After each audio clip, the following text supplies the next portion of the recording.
dis encore une fois, tous les imams qui font partie du collège des imams ont eu à faire des khutbas, des prêches sur le sujet en partant de la finance islamique, la banque islamique, le riba et essayer de faire la synthèse. Aujourd'hui, c'était juste pour apporter un éclairage de taille qui consistait à dire que, en fait, le processus a été très transparent.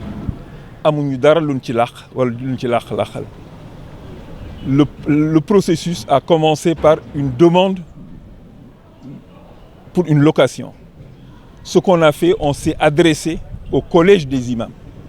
Et c'est le collège des imams qui a validé, et après plusieurs séances de travail, ils ont validé comme quoi, oui, on peut louer à la banque islamique. C'est pas seulement louer, on pouvait même, tout à fait au début, on pouvait même faire une demande de subvention de la banque islamique. Mais la banque islamique seulement et pas une autre banque. Pour la petite histoire, dans le passé, une autre banque voulait prendre en location ici. Les imams y sont opposés fermement. Pourquoi le choix de la banque islamique? Parce que c'était la seule banque qui était basée sur la finance islamique. Et ça, je peux vous le dire, je le disais tout de suite en aparté, on est en contact avec la BIS, parce que la BIS est au courant de ce qui se passe. Et une conférence, et là, M. Diop, je voulais bien voir M. Diop. Donc, je parlais à M. Diop. Une conférence sera organisée avec la Sharia Board de la banque interne, la Sharia Board externe, les dirigeants de la banque, la mosquée du Point E, et tout le monde sera invité. Et ce sera un débat ouvert pour vraiment éclairer la lanterne de tout le monde. Et je pense qu'à partir de ça, on mettra un point final sur ce projet-là. Tout ce que je voulais apporter comme truc, c'est que moi, je ne fais pas dans la dialectique. Mais on ne peut pas dire que la finance islamique ne respecte pas la charia.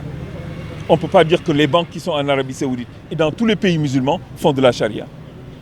Ça, c'est le premier éclairage. Le deuxième éclairage que je voulais apporter, c'est que les imams, qui sont des érudits de cette mosquée, et j'en suis sûr et certain, si vous connaissiez les noms de tous les imams, vous saurez que c'est des érudits. Ils ne peuvent pas travailler pendant des jours et des jours sur une question qu'on leur a posée. Ils ont validé. Et à un moment donné, quelqu'un se lève et dit non, c'est pas valable, et on remet tout en cause. Et ça, je dis encore une fois, au niveau du bureau, on est solidaire, et le collège des imams avec, pour cette décision-là. Et on ira jusqu'au bout. Et on n'exclut pas d'utiliser les voies de droit. J'entends parler de ministère de la Justice, d'accord, mais moi je ne parle pas de ministère. Je dis, je n'exclus pas, en tant que président, d'essayer en justice, moi aussi, et de dire j'utiliserai les voies de droit. Parce qu'il est impensable que la grande mosquée du Point E, où on a connu toujours une franche cordialité, vraiment entre musulmans, que quelqu'un vienne ternir l'image de marque. Et ce n'est pas la première fois que ça se passe. Je ne veux pas faire hors sujet, mais j'aurai l'occasion de développer en fait tous les déboires que nous avons eu à subir sur des agissements comme ça. Mais encore une fois, li ñu bëgg rek mooy def ko ci digganteem sunu xolu jullit dañuy jiital. Du ñu jiital sunu xadar, du ñu jiital sunu bëgg-bëgg, du ñu jiital leneen loo xam ne xëy na dafa nëbbu ci gannaaw. Parce que yëf yi soo ko gisee day mel ni nag du rek affaire looye bis rek la. Dafa mel ni dafa am lu ci laxasu. Mais loolu suñu àggee ci cëppaandaw ba defe naa dina leer. Incha allah dinañ woote waxtaan en relation avec la BIS. Mais tout le monde sera invité, il n'y aura pas d'exclus.